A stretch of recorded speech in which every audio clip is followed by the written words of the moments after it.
Que a graça e a paz de nosso querido e bondoso Deus, o amor de Cristo Jesus e a companhia de Deus Espírito Santo estejam a nos fortalecer, a nos abençoar, a nos guiar neste momento em que queremos refletir nas palavras lidas em nosso culto, de maneira especial no Evangelho de hoje, Mateus capítulo 18, versículos 1 a 20, onde destacamos o seguinte tema: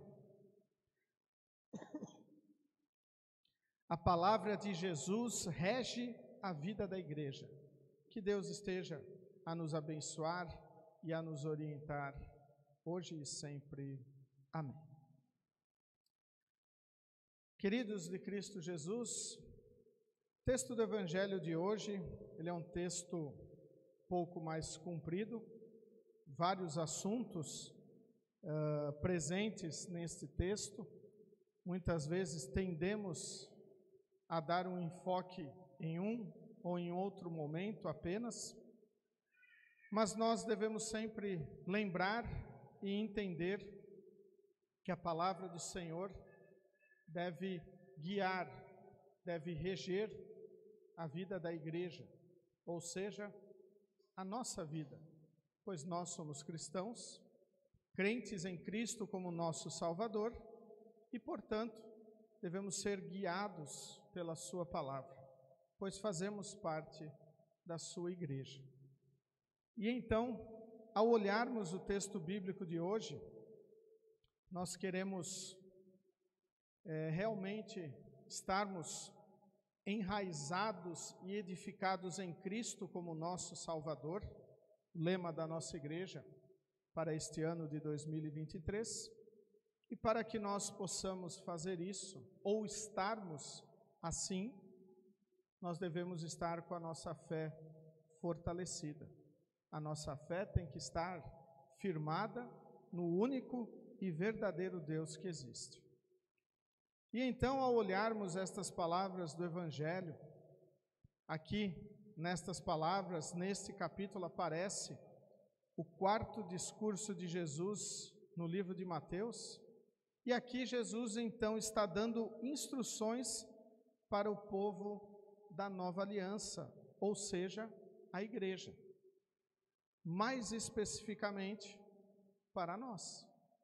Nós temos que enxergar neste texto Jesus falando conosco, proferindo palavras para a nossa vida em comunhão cristã, a nossa vida aqui neste mundo, testemunhando o amor de Cristo para todas as pessoas.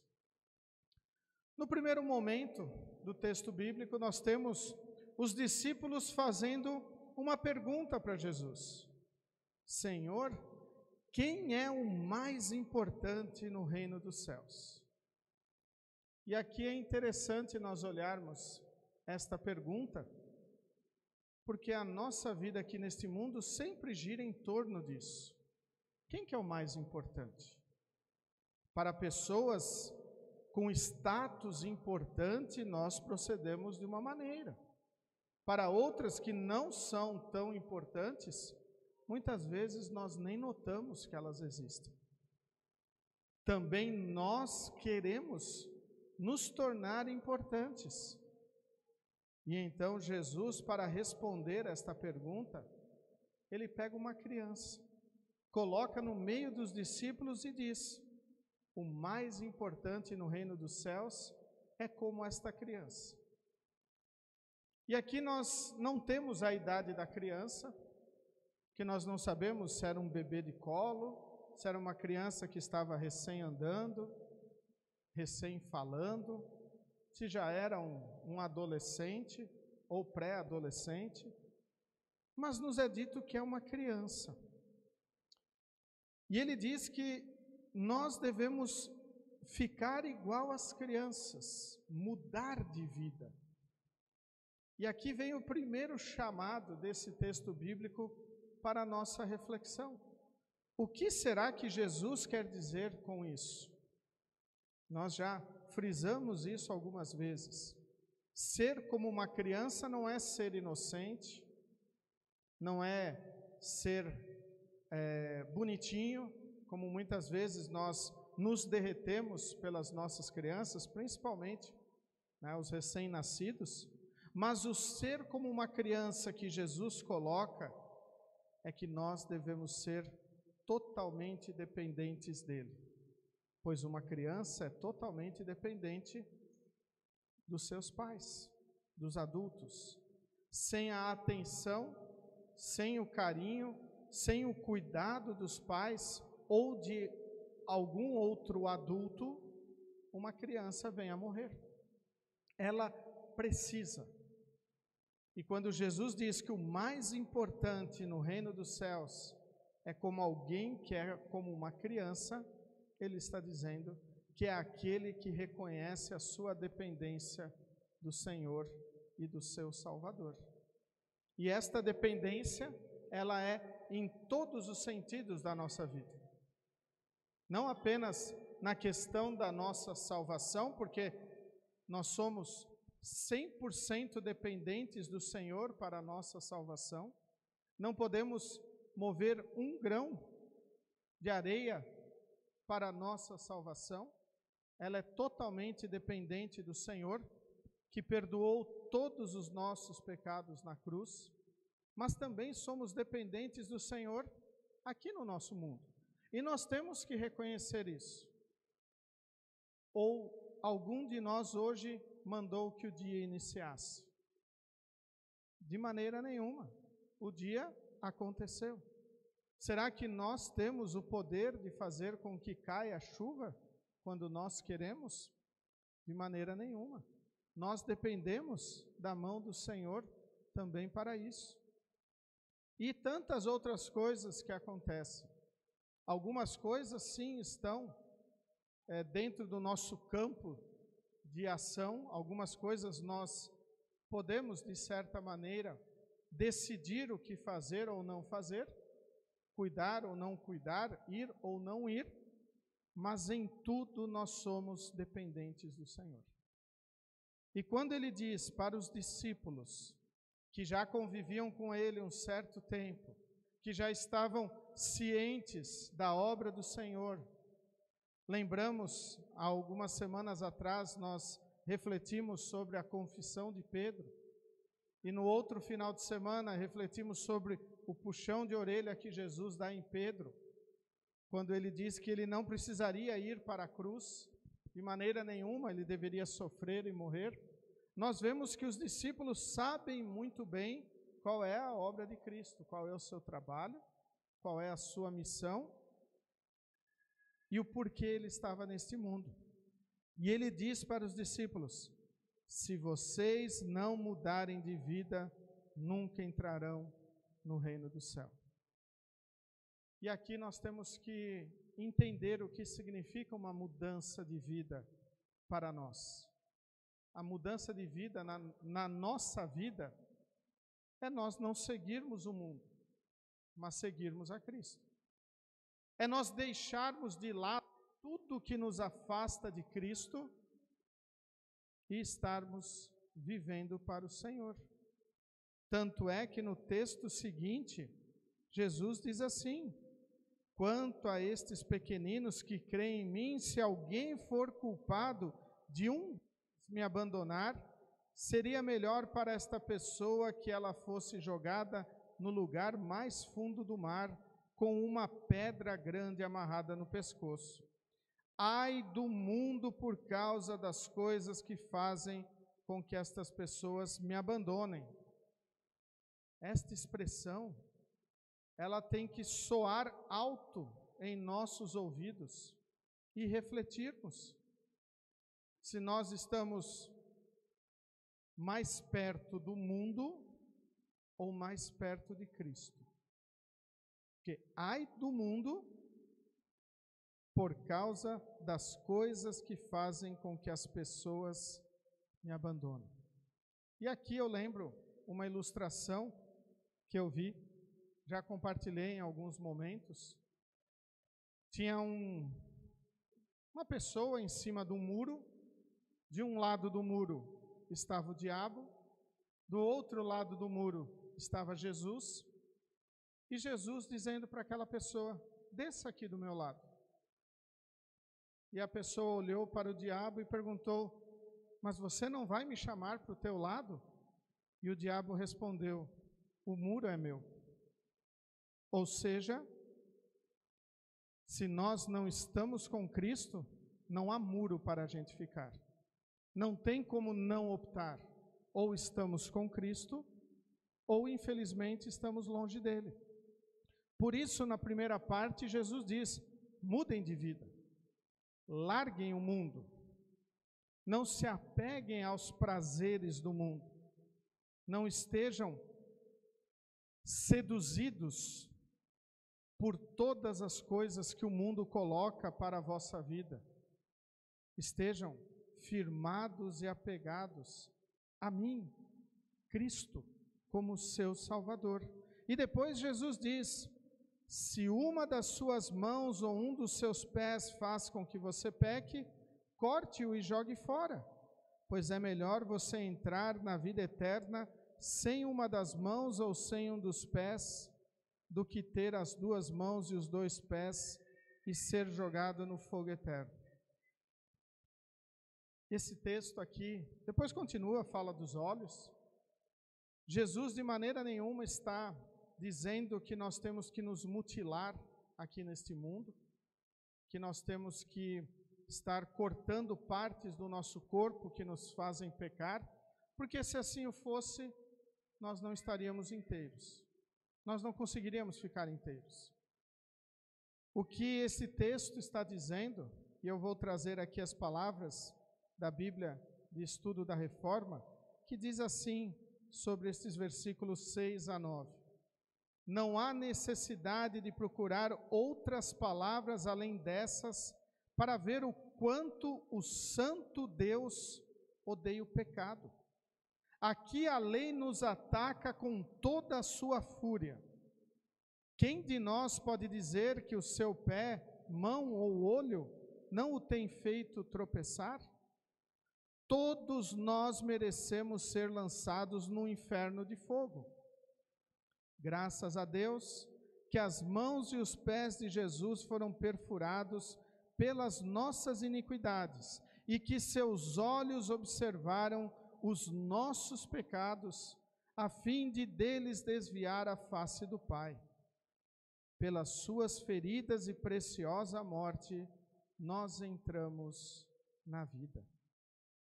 O que Jesus está dizendo quando ele fala dos pés e mãos que devemos cortá-los, está ligado com coisas que nos querem afastar do reino de Deus, coisas que querem nos fazer tropeçar, abandonar a nossa fé, colocarmos outras coisas à frente do nosso Senhor e do nosso Salvador.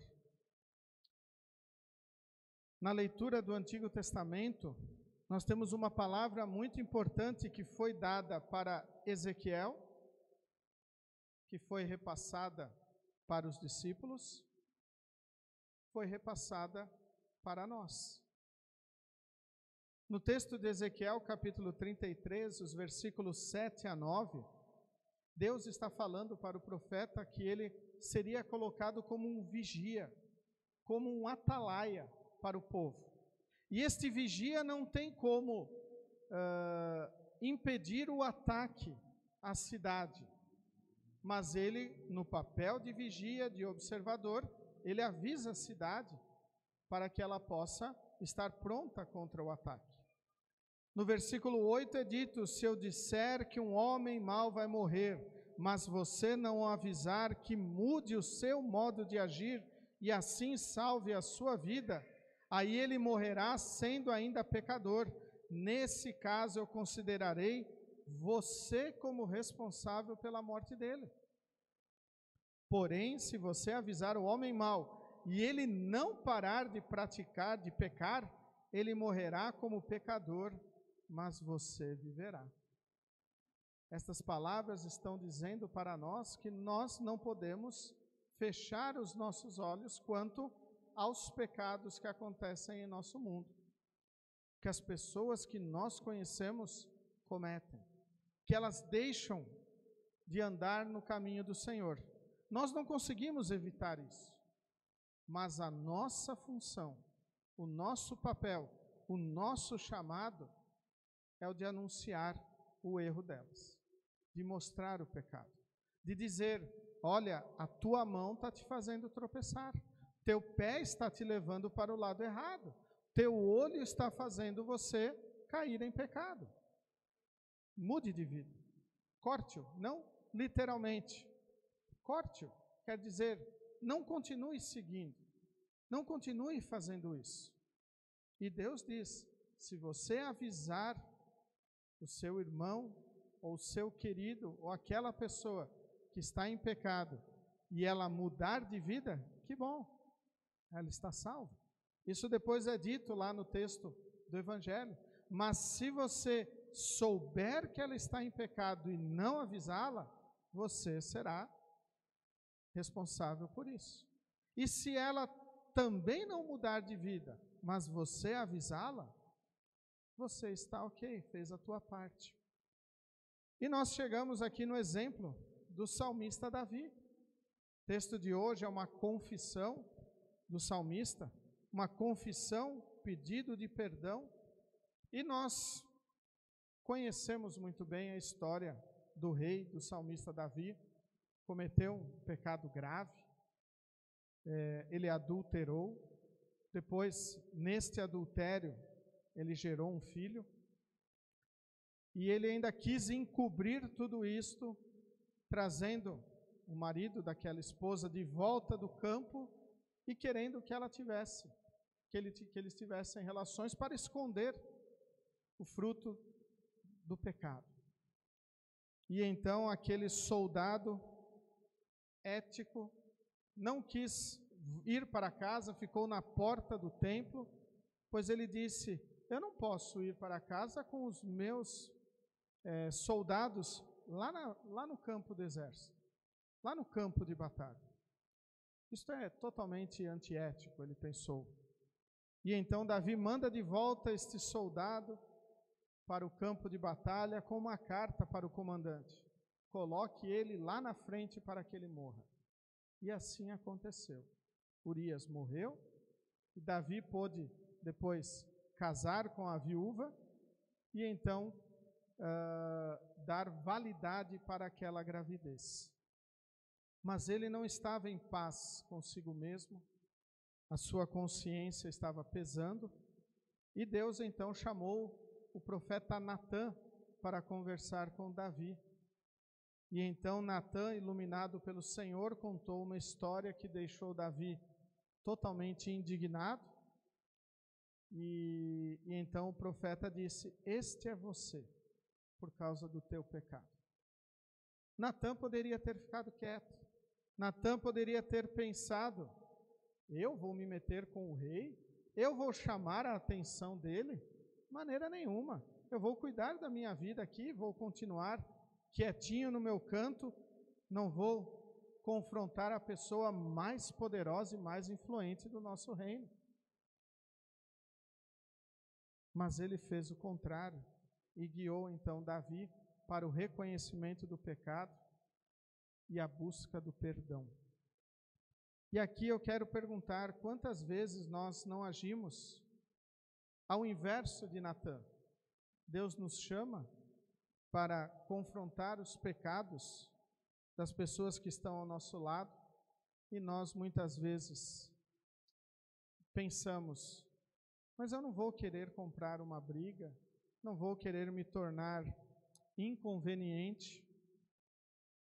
A pessoa sabe da sua vida, e muitas vezes Deus nos chama para falarmos do seu amor, para mostrarmos o perigo do pecado.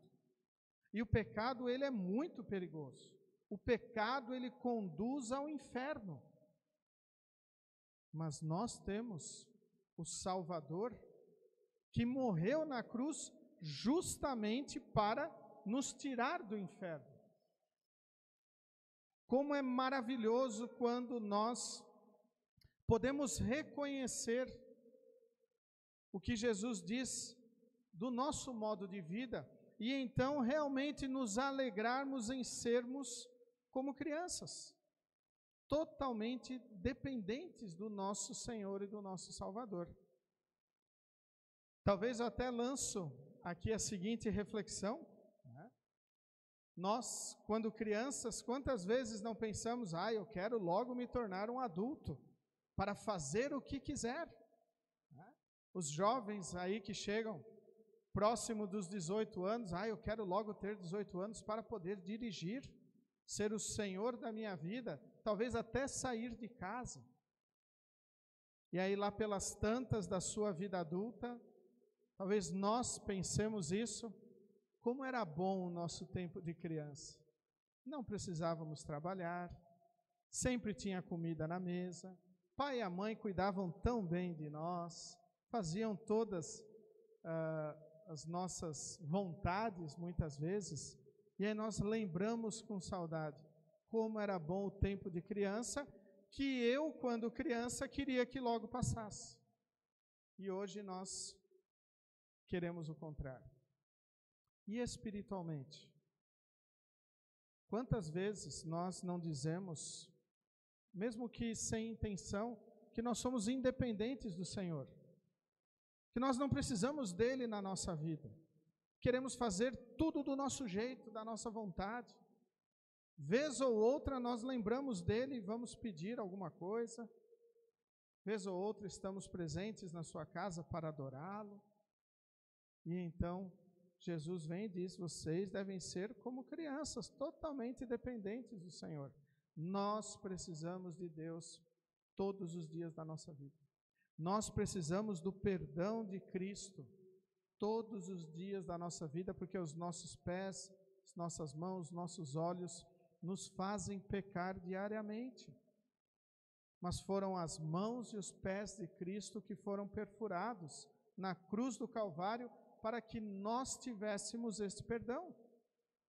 Os olhos de Cristo desviam a face do Pai para que nós possamos sermos vistos por Deus, revestidos por Cristo. As palavras finais da explicação da Bíblia de Estudo da Reforma, pelas suas feridas e preciosa morte, nós entramos na vida. Foi necessário Cristo morrer para nós termos salvação. E então a pergunta que fica para nós, o que nós devemos fazer? Como nós devemos nos portar? E então as palavras finais do texto do Evangelho dizem, eu afirmo a vocês que isto é verdade, o que vocês proibirem na terra será proibido no céu, e o que permitirem na terra será permitido no céu. E afirmo a vocês que isto também é verdade. Todas as vezes que 2 de vocês que estão na terra pedirem a mesma coisa em oração, isto será feito pelo meu Pai que está no céu. Porque onde 2 ou 3 estão juntos em meu nome, eu estou ali com vocês. Seguirmos a palavra do Senhor. Ouvirmos as orientações de Deus através dos seus chamados, dos seus escolhidos, ou seja, da igreja, que a igreja nos orienta. E esse texto que fala o que permitir e o que não permitir, não é na questão material, não é nas nossas obras, mas é realmente na questão do perdão dos pecados. É sabermos o que nos perdoa, que é Cristo, e o que não nos perdoa, que é tudo fora de Cristo. Por isso, voltando à imagem que eu usei, que nós não fiquemos em cima do muro. Lógico, nós não queremos estar do lado do diabo, mas nós também não podemos ficar em cima do muro, porque o muro pertence ao diabo. Nós temos que estar do lado de Cristo, confiantes no seu perdão, sabendo que não são nossos olhos, pés e mãos que vão nos levar para o paraíso celeste, porque eles querem escalar este muro, eles querem estar do lado do inimigo, e nós devemos ter a nossa vida totalmente entregue nas mãos do Senhor, sabendo que nós somos como crianças, totalmente dependentes de Deus para a nossa salvação. Concluo lendo a primeira estrofe do hino que nós cantamos. A minha fé, Senhor, ponho em teu grande amor e em teu poder. Ouve ao que vem clamar e humilde suplicar. Teu sempre e sem cessar desejo ser. Será que ao cantarmos esta última frase desta primeira estrofe, aqueceu o nosso coração, vibrou em nosso coração e nos guia para sempre termos este desejo? Teu sempre e sem cessar desejo ser? Que Deus esteja nos abençoando para que realmente a palavra de Jesus Cristo reja, guie a nossa vida e a vida da igreja. Amém. Nos coloqueis em pé. Que a paz de Deus, que excede o nosso humano entendimento, guarde os nossos corações e nossas mentes em Cristo Jesus, o nosso Salvador. Amém.